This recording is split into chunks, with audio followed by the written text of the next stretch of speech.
하나님은 얼마나 우리와 함께 하시기를 원하셨느냐 하는 것을 우리는 구약 성경부터 또 지금까지 우리가 하나님 말씀 속에서 찾아볼 수가 있습니다. 하나님은 천지를 만드셨죠. 구약 성경의 가장 클라이막스라고 할 수 있는 최고의 이슈는 하나님이 천지를 만드시고 아담과 하와를 통해서 함께 하셨다 하는 것입니다. 모든 만물을 창조하신 후에 에덴 동산을 주시면서 다스리라 하시던 하나님, 그리고는 끊임없이 찾아오시고 아담만이 아니라 하와까지 만들어서 지어서 가정을 이루게 하시고 또 부부의 삶을 살게 하시고 그 자손들을 통해서 하나님은 함께 하시기를 원하셨다 하는 것입니다. 모든 세상은 사실 사람이 살아가는 환경으로 하나님이 주신 선물 중에 선물일 것이었습니다. 그런데 불구하고 사람이 죄를 지어서 하나님과의 관계가 소원해지고 결국 그 죄로 인해서 하나님과의 관계가 끊어지는 비극을 맞이되는 것이 구약 성경이 우리에게 보여주는 내용이었습니다. 그러면서도 오늘 신약 성경 읽어보면 가장 신약 성경의 최고의 이슈는 바로 하나님이 함께 하시기 위해서 그 아들 되는 예수님 보내서 우리와 회복하심으로 함께 하신다는 말씀을 우리에게 전해주고 있는 것입니다. 그래서 하나님은 우리와 함께 하시기를 원하셨습니다. 그렇게 해서 하나님의 아들까지 사람의 모습을 입고 이 땅에 오셨다 하는 것입니다. 오늘 그 사실을 마태복음 1장은 구체적으로 우리에게 기록을 해주는 것으로 오늘 기록되어 있는 것을 보게 됩니다. 예수님의 탄생은 오늘 성경에 보니까 어떻게 탄생하셨는가? 동정녀에게 성령으로 죄 없으신 몸으로 이 땅에 오셨다 하는 것을 오늘 성경이 확실하게 가르쳐주고 있습니다.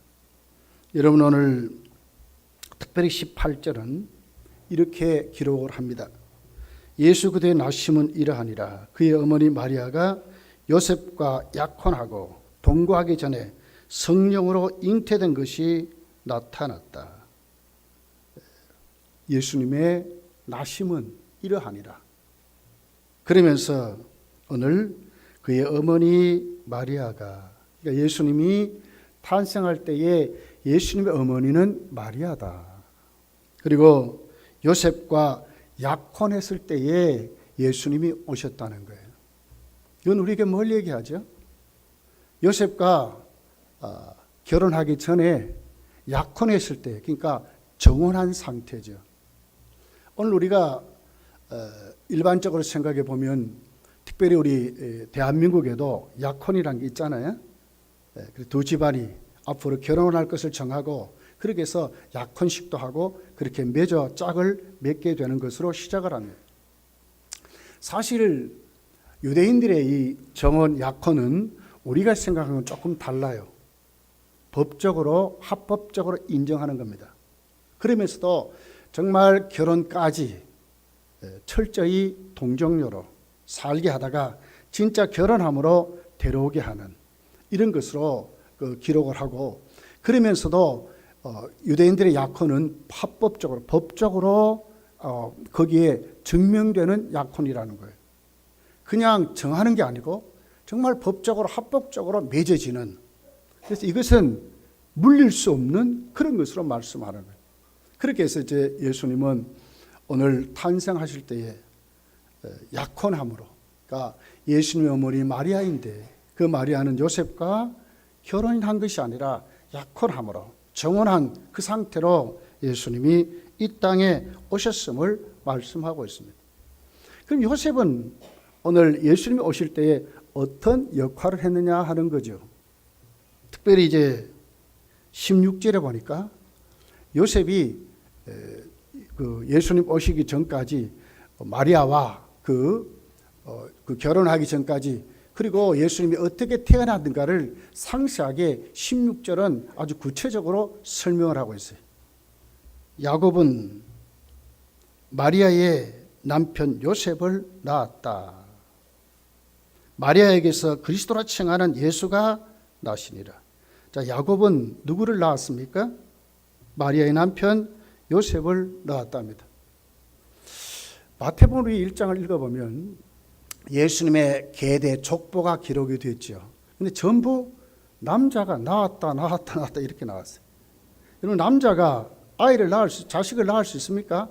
근데 오늘 성경은 남자가 낳았다 이렇게 말하는 거예요.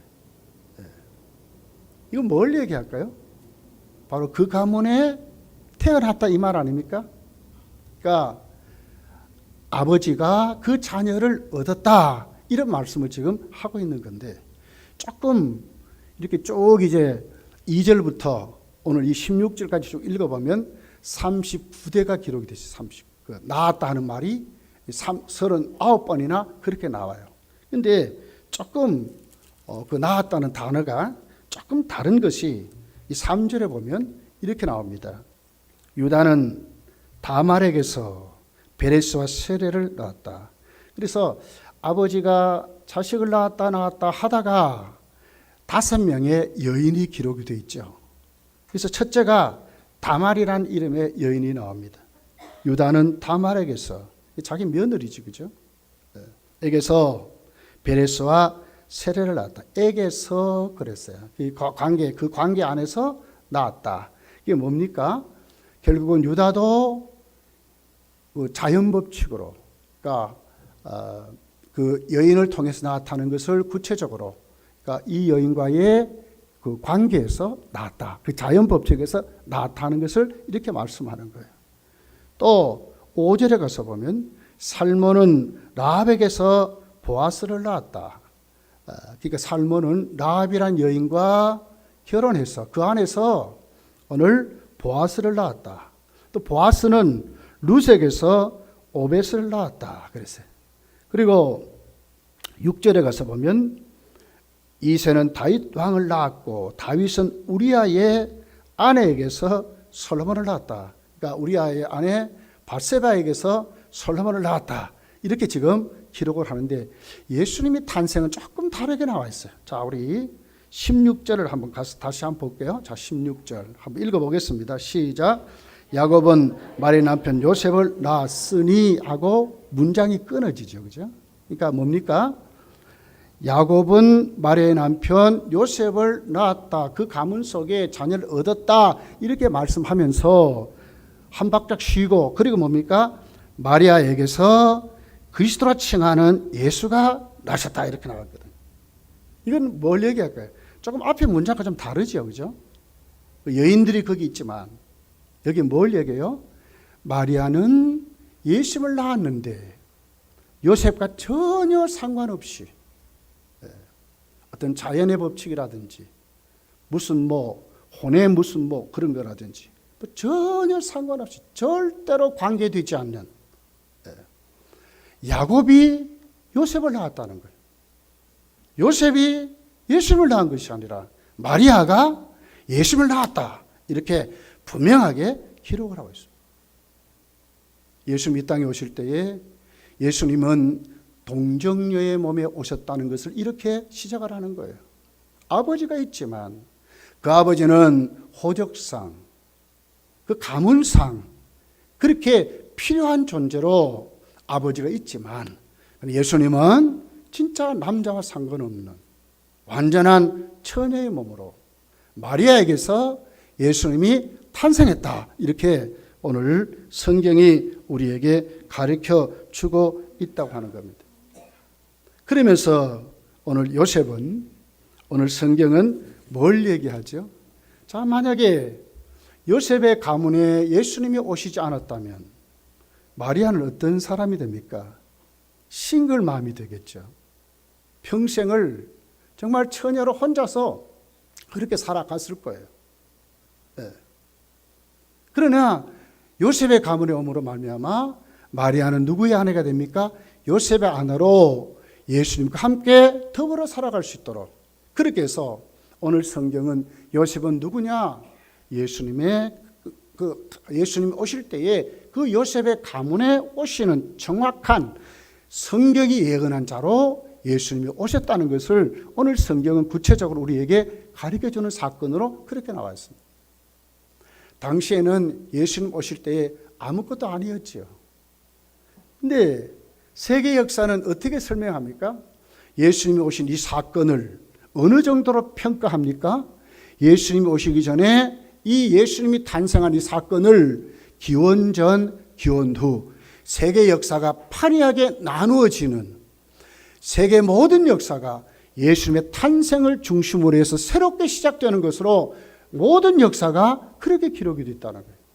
이 정도로 예수님의 탄생은 온 세계에 하나님의 아들이 오심을 믿는 자든지 안 믿는 상관없이 인간의 사랑하는 모든 문화 앞에 예수님만이 오늘 또 우리에게 오신 참 동정녀 가운데 오신, 그러면서 그분은 죄가 없으신 하나님의 아들이심을 우리에게 가르쳐 주고 있다고 하는 것입니다.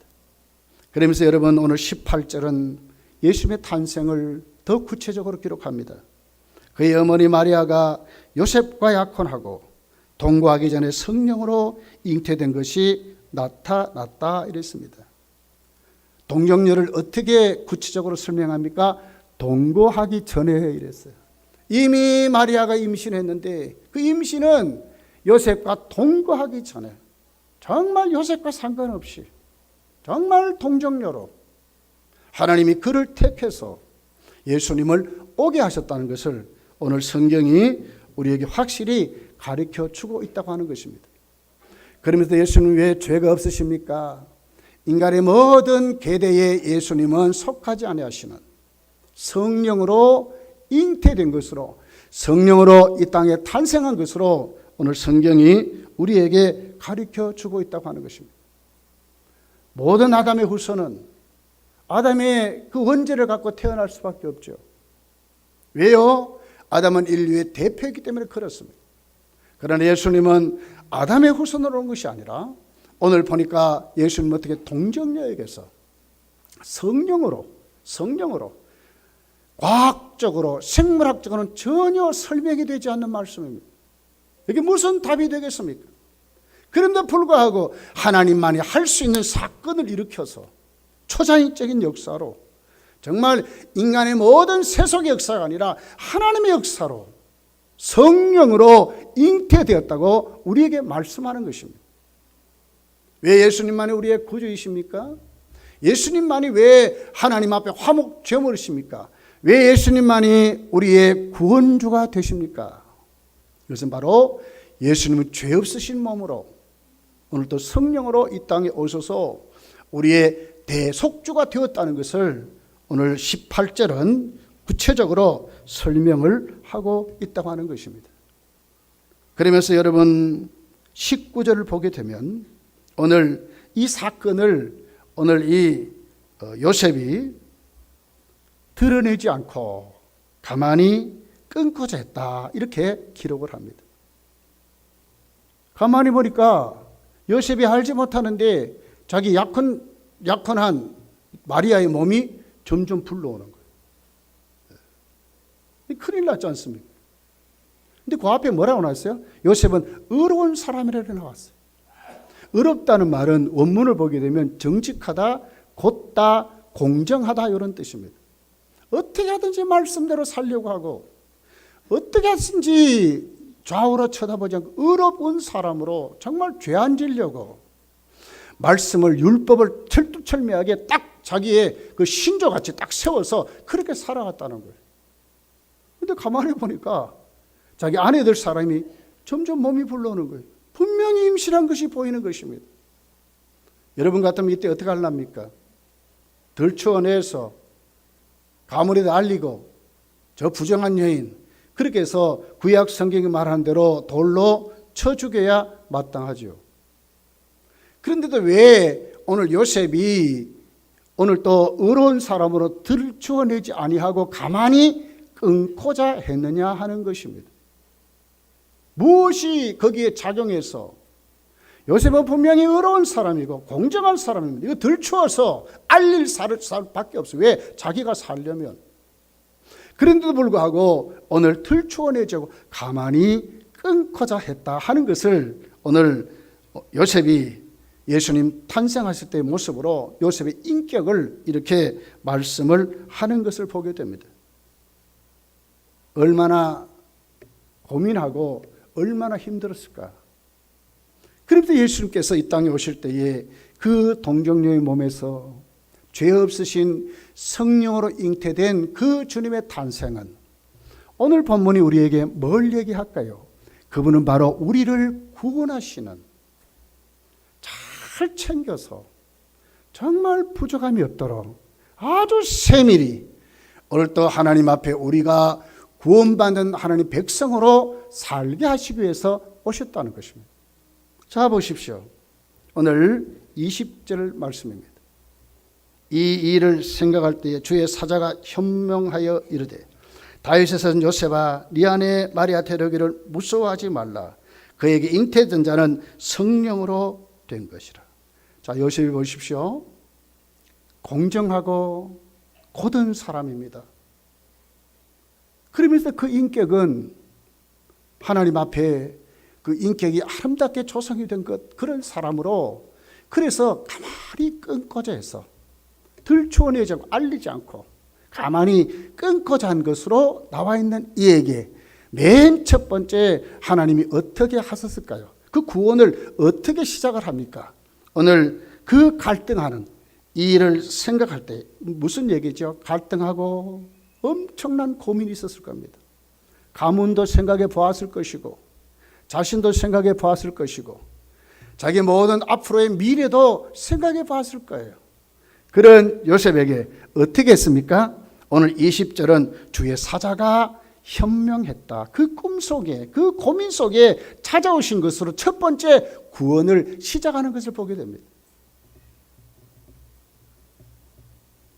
그러면서 그 천사는 우리가 대개 알기를 가브리엘 천사 같아요. 그렇게 와서 요셉의 그 고문 속에 와서 뭐라고 말씀합니까? 다윗의 자손아, 다윗의 후손, 이런 단어를 쓰는 것을 봐요.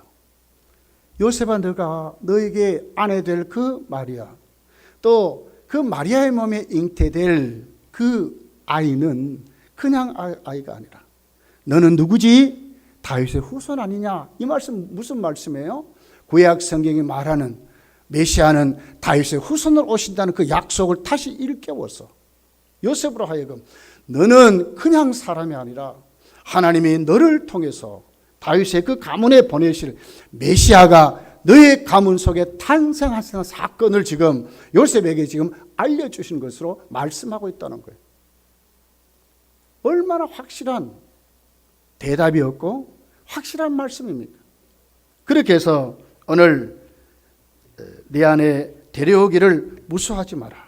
다윗의 자손 요셉아, 다윗의 자손 요셉아, 내 안에 들여오기를 무서워하지 말라고 그 번민하고 그 고민하고 앞으로의 그 자신의 그 미래를 생각하면서 우리 가문 이제 망했구나, 내 인생 끝났구나, 얼마나 내 주위에 내가 지금까지 정말 어렵게 살았는데 이제 우리가 폭삭 주저앉게 됐구나, 그 고민 속에 그러다 지쳐서 꿈속에 오늘 주의 사자가 찾아온 것으로 그렇게 말씀하는 겁니다. 너는 바로 그냥 사람이, 하나님이 정말 메시아를 보내시는 하나님의 도구로 너를 택했어. 그렇게 해서 확실하게 그의 사명을 일깨워주는 그런 오늘 주의 사자의 모습이 오늘 본문에 기록이 되어 있다고 하는 것입니다. 그러면서 구체적으로 말씀합니다. 21절에 보면 아들을 낳으리니 이름을 예수라 하라. 바로 너희 가문 속에 오시는 그 예수는 그냥 예수가 아니라 오늘 또 성경이 말하는 너희 가문 속에 오시는 그분을 이름을 예수라 해라. 그렇게 해서 오늘 앞으로 일어날 정말 아들을 낳으리니 자기 백성을 그들의 죄에서 구원할 자로 오신다는 것을 구체적으로 이렇게 말씀을 하는 것입니다. 이 말씀은 사실은 이미 구약 성경에 예언되어 있는 말씀이죠. 이사야 9장에 가서 보면 그 아수르, 그 아시리아죠, 그죠? 히스기야 왕 때에 아수르 군대가 쳐들어온 거예요. 해볼 방법이 없어요. 모든 백성이 주저앉았어요. 구원받을 길이 없어요. 그럴 때 하나님이 이사야 선지자를 통해서 오늘 앞으로 오실 그 메시아 참 구원이 어디 있는가, 이렇게 잠깐 여기서 풀어지고 뭔가 이렇게 만들어지는 이런 것이 참 구원이 아니라 진짜 너희들을 구원하시는 다윗의 후손 오실 메시아가 오실 것을 확실히 예언되어 있는 말씀을 하고 있는 것입니다. 그렇게 해서 예수께서 이 땅에 오실 것을 말씀하면서 이미 예수께서 오시는 그 분은 바로 우리를 구원하시는 메시아이심을 확실하게 기록을 하고 있는 것입니다. 마가복음 10장 45절에 가서 보면 그때의 모습을, 예수님이 이 땅에 오셨을 때 그 구체적인 목적을 확실히 예수님은 자신이 어떤 분이라는 것을 설명하는 것을 봅니다. 인자가 온 것은 섬김을 받으려 함이 아니라 도리어 섬기려 하고 자기 백성을 많은 사람의 대속물로 주려 함이라. 많은 사람의 대속물로 자기 목숨을 주시는, 돈으로도 권세로도 명예로도 이 세상의 어떤 법칙으로도 구원받을 수 없지만 자신이 하나님의 아들이 이 땅에 오신 것은, 인자가 온 것은 정말 많은 사람이 섬기는데 어떻게 섬기는가? 자신의 목숨을 주어서 그들을 구원하시는, 대속물로 주시는 그런 예수님의 그 오심의 완전한 목적을 확실하게 기록을 하고 있는 것입니다. 오늘 22절은 이렇게 기록합니다. 이 모든 일이 된 것은 주께서 선지자로 하신 말씀을 이루려 하심이라. 이사야의 그 예언을 확실하게 기록하면서 영원전부터 하나님의 계획 안에서 선지자에게 말씀하신 그 말씀이 오늘 예수 그리스도를 통해서 구원주로 오신다는 것을 오늘 또 기록을 하고 그렇게 설명하는 것으로 기록이 되어 있습니다. 이사야 7장 14절에 있는 말씀이죠. 그러므로 주께서 친히 징조를 너에게 주실 것이라. 보라, 처녀가 잉태하여 아들을 낳을 것이요 그의 이름을 임마누엘이라 하리라. 처녀가 아들을 낳는데, 너희들을 구원할 자로 오시는데 그 이름은 바로 임마누엘이 하리라. 이 말씀을 오늘 22절에 이 모든 것은 선지자로 된 사실이 기록된 것을, 그래서 말씀을 하면서 23절에 보면 이것을 반복적으로 지금 설명하는 겁니다. 예수 그리스도를 통해서 마리아가 처녀의 몸에서 예수님이 탄생하시는 것은 자기 백성을 저희 죄에서 구원할 자로 오셔서 우리에게 함께 하신 임마누엘로 오신다는 것을 오늘 23절에 이렇게 기록을 하는 겁니다. 보라, 처녀가 잉태의 아들을 낳을 것이요 그의 이름은 임마누엘이라 하리라 하셨으니 이를 번역한 즉 하나님이 우리와 함께 계시다 함이라. 예수님이 오신 것은 무엇입니까? 그냥 우연히 이루어진 것이 아니라 만세전에 하나님의 계획 가운데 선지자들을 통해서 말씀하신 그 사실을, 인간 사이에 전쟁하고 우리가 먹고 사는 이런 잡다한 문제가 아니라 진짜 구원, 참 자유를 주시는, 참 생명을 주시는 메시아가 오신다는 거예요. 하나님과 틀어진, 하나님께 버림받은 죄인된 우리들이 하나님과의 관계가 회복되어서 이 세상을 에덴 동산에 살았던 아담같이 정말 구원의 그 자유함을 누릴 수 있도록, 정말 하나님이 에덴 동산을 거닐면서 아담과 하와 교제하셨듯이 정말 임마누엘의 우리의 연약함과 우리의 부족함과 우리의 공고함과 우리의 슬픔과 우리의 모든 삶 속에 정말 함께 하소서. 우리로 하여금 정말 하나님으로 더불어 충만한 자유함을 누릴 수 있는 그런 삶을 살게 하시기 위해서 처녀가 잉태하여 아들을 낳는데 그 이름을 예수라 해라.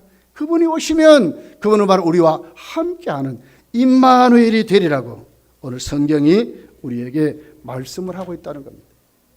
여러분은 예수님을 어떻게 영접하고 삽니까? 그냥 예수님입니까? 오늘 성경은 말씀합니다. 하나님의 초자연적인 역사로 하나님만이 할 수 있는 사건을 일으켜서 그분은 동정녀의 몸에서 성령으로 죄 없으신 몸으로 이 땅에 오셔서 완전한 하나님과의 화목제물이 되심으로 우리로 하여금 하나님과 자유함을 누리도록, 정말 화평을 누리도록, 에덴 동산의 그 충만한 복을 누리도록 오늘 또 하나님은 아들을 보내서 너희와 함께 하신다는 말씀을 우리에게 하고 있는 것입니다. 여러분, 그 같은 자유함을 정말 예수를 믿음으로 찾아 먹고 삽니까? 성탄은 바로 이런 것입니다. 오늘 21절은 분명히 말씀하죠. 자기 백성을 저희 죄에서 뭐라고 합니까? 자기 백성이라는 단어를 씁니다. 예수님이 그냥 오신 것이 아닙니다. 아담이 인류의 대표로 죄짓기 때문에 우리가 다 죄인 된 것 같이 예수님이 오신 것은 어떻게 오셨습니까? 자기 백성의 대표로 오셔서, 다가 아니라 하나님의 택하신 그들, 하나님이 부르신 그들, 예수의 십자가의 혜택을 받는 그런 분들을 위해서 예수님이 이 땅에 오셔서 자기 백성을 저희 죄에서 구원할 자로 오시는, 그래서 이름을 예수라라 이렇게 말씀합니다. 그 같은 감격이 여러분 있습니까? 먹고 사는 것 똑같은 것 같이? 아닙니다. 사랑하는 내용이 아닙니다. 우리는 누구입니까? 하나님 말세대로 우리를 택해서 하나님의 초자연적인 역사로 당신의 아들까지 주시기 위해서 오신 그 같은 최고의 선물을 받은 하나님의 자녀라고 하는 것입니다. 이 특권을 지금 우리는 누리고 사는 것입니다. 이것이 임마누엘입니다. 내가 어디에 살든지, 어떤 시간 속에 살든지, 어떤 모습으로 살든지 상관없이 우리 주님은 오늘 또 나와 함께 하신다는 사실입니다. 실패했습니까? 좌절합니까? 절망이 있습니까? 요셉 같은 고민이 있습니까? 가문이 무너진 것 같습니까? 무슨 어려움이 있습니까? 오늘 하나님의 아들이 오신 것은 우리를 구원하시기 위해서 오셨습니다.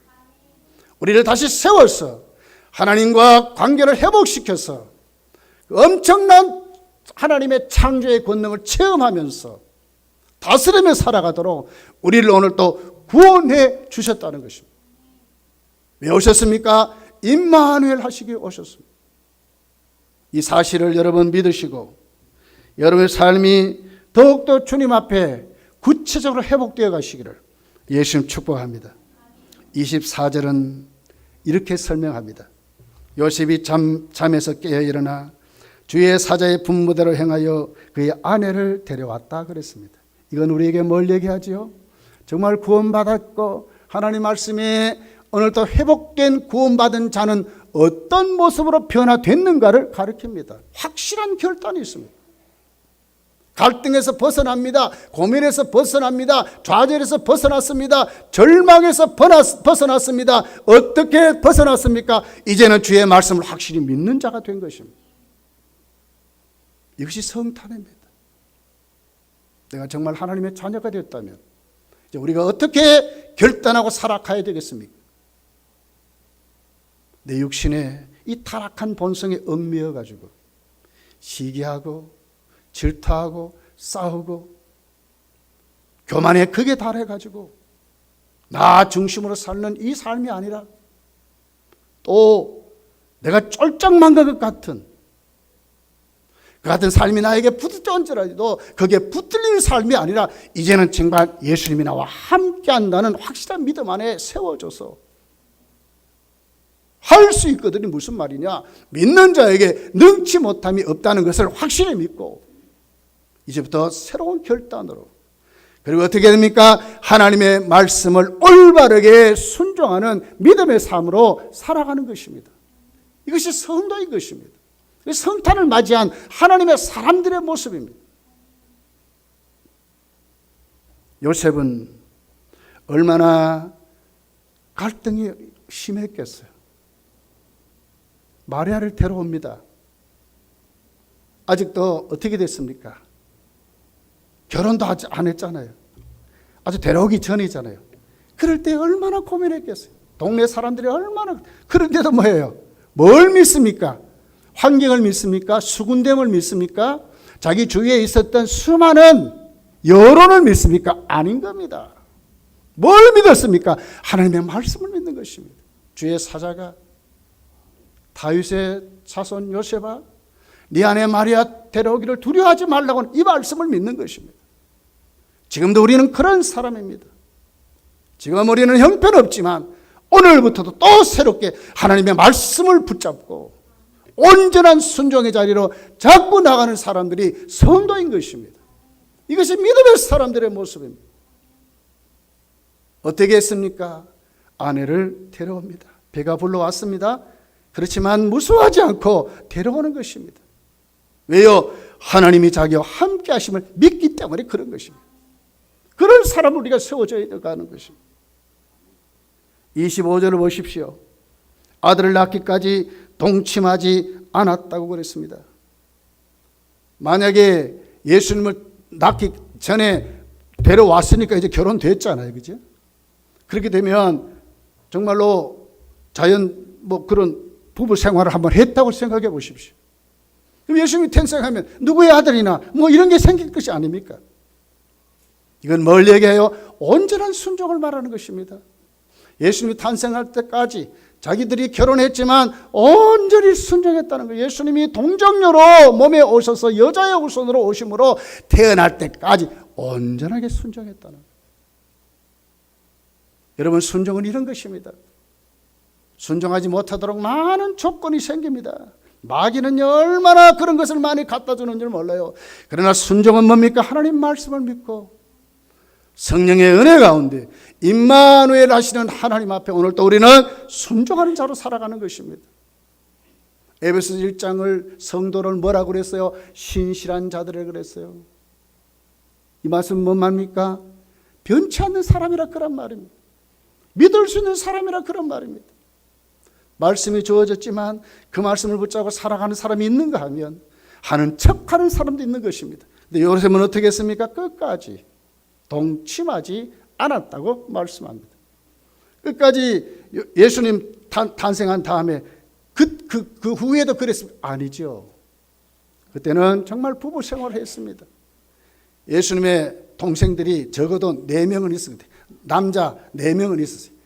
또 누이들 여자 동생들은 2명 이상은 있었어요. 온전한 가정입니다. 그렇지만 뭐 했습니까? 끝까지 예수님의 탄생할 그때까지 그들은 그 말씀에 온전히 순종했다고 그렇게 말씀했습니다. 어디까지 순종했습니까? 태어나서 이름을 예수라 지었습니다. 하나님의 말씀을 그대로 믿고 그대로 지킨 것입니다.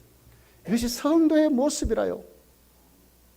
여러분, 이 성탄을 맞이해서 여러분 믿음도 자꾸 그 자리로 가시기를, 온전하게 순종하는 자리로.